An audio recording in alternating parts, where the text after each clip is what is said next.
Nalibot mo na ba ang bagong-bago at napagandang Mala White House building dito sa Quirino Province, mga best friend? Kung hindi pa, tara! Make sure na papanoorin mo ang video na ito at ipapakita ko sa'yo!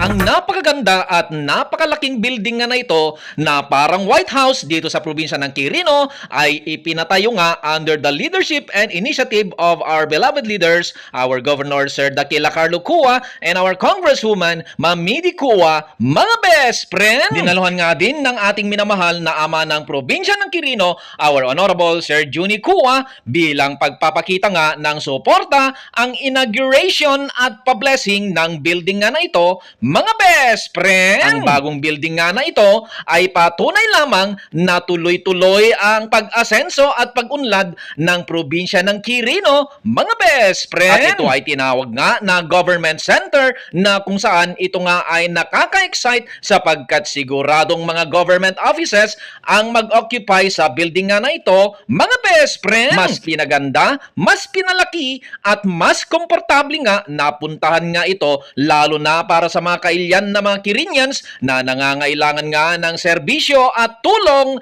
mga best friend! Ang Mala White House building nga na ito ay matatagpuan nga sa Capitol Hills, Barangay San Marcos, Cabarugis, Quirino, mga best friend! At kung sakali mang umabot ka nga sa parte ng video na ito, ay maaari mo bang i-comment kung taga saan ka para malaman ko din kung saan aabot ang video na ito. At kung sakali mang hindi ka pa nakafollow, baka naman! Favor naman mga best friend, hingi lang ako ng kaunting tulong mula po sa inyo. Baka pwede naman po ninyong paki-follow at suportahan yung isa kong Facebook page, Best Friend ng Quirino.